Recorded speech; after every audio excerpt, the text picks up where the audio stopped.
In the upper right starting location, in the red, we have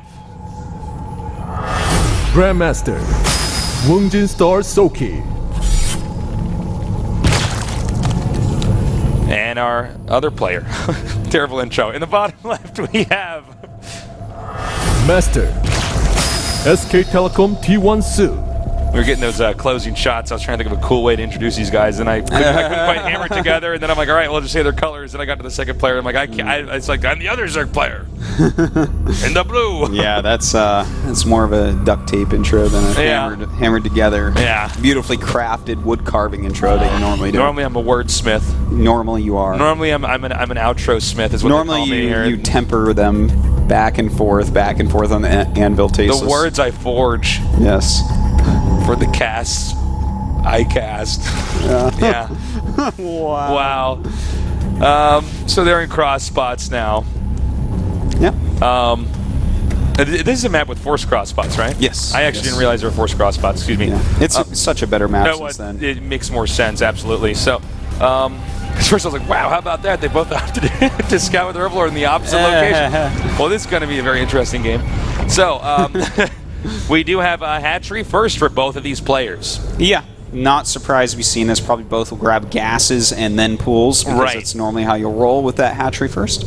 Especially when you both are probably expecting it here. Right. So this is not going to be a game where, at least for now, we can tell you there's going to be an all-in. There are, though, plenty of two-base all-ins that can be had at various points in time in the game. The third base is totally you can get it up and running as Zerg in this matchup. It's not easy to keep safe. Now the fourth base in this matchup is much harder to hold. Yeah. The fourth base is like way out of the way.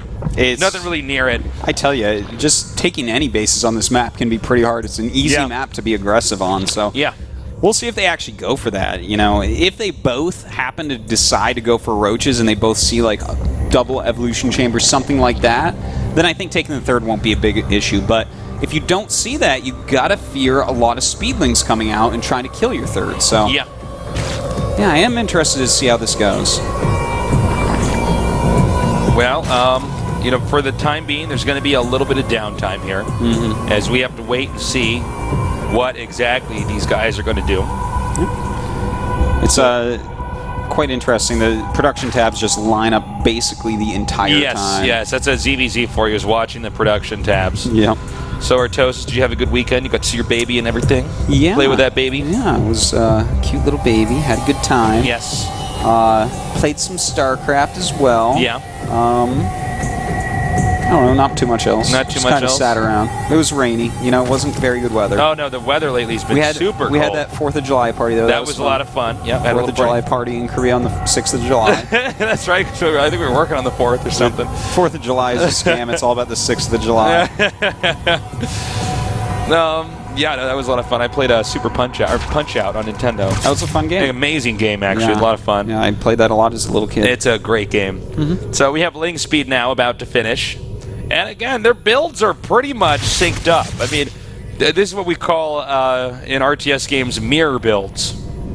Yeah.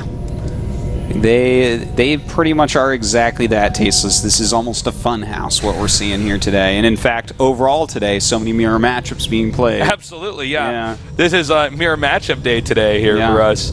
So, well, in this game, it's... Oh, Artosis. Oh, never mind. They're both making a bunch of Lings. Yeah, both of them are making a lot. So we might see the Lings actually splash against each other here in the center of the map.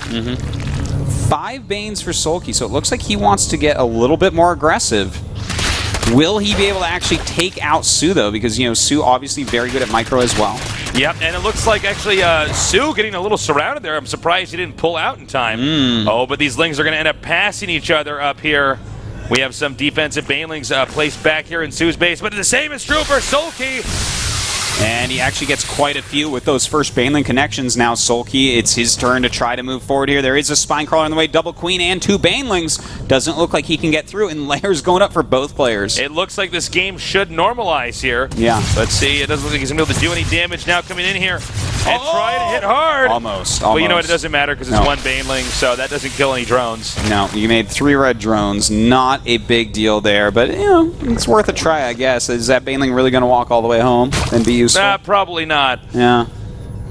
Better those drones than, I guess, the extractor or something. So Yeah. you know, you got to make do with what you have, what opportunities are given to you. Yeah, and for Banelings, that isn't always a lot. All right, now we have a little bit of a skirmish here between Sue and Soulkey on the upper center of the map. You know, I'd call it more of a scuffle than a skirmish. All right, well said. Yeah, not a lot of deaths going on there. Yeah, just a lot of juking and jiving going on. This is all just posturing. You have the units, you have the APM, why not? Neither player, though, going to really falter at this point. And the Spire starts for Sue. I expect to see it start for Soulkey as well. And the Spire's going down now for both players. So, again, the mirror continues right now. And looks like he does get a kill off on that Baneling. But yeah, this is a game where neither player can kill the other one. Nobody's able to really get ahead. Yeah. You know, they have exactly the same gas income right now, Tasteless. And there is the tiniest gas lead for Soulkey right now. Of course, some of this matters on, do people make more lings? Do they have to make more Banelings? More Banelings, exactly. Basically, I guess what I'm trying to say is it's too close to call. No one really has a big advantage. And the third bases here are virtually, they're going to hatch at virtually the exact same time. Now, we do have a 100 gas lead at this point for Soulkey, and that's because we do have a couple more Banelings coming out for Sue. So that small amount, when he already had a slight gas lead, does help him out a little tiny bit. But then, of course, Soulkey, we see a hatch 8, so they're back down to just about even. Yep. Now we have the Morlings coming up here, but again, deflected. Creep now being spread to make sure that the Spine Crawlers can effectively get over to the third base here for Soulkey. Soulkey now going to try to come in here and do some damage to the third base of Sue. Third base now being ignored here, as he's going to regroup and attack in here into the second. Whoa! A nice split does go down. Looks like these Banelings, some of them actually are going to get in, and this could be a big hit in that drone line. And the Queen is getting surrounded as well on the bridge. More links in here doing damage to the drone. Sue taking a lot of hurt right now. He certainly is. He's lost 14 drones, Tasteless. Both players making a ton of Mutalisks. And also note, this attack was timed out perfectly so that they would get there exactly when the mutas were being produced. That means he might have been able to force a few extra lings and wasted that on the larva instead of getting the Mutalisks out.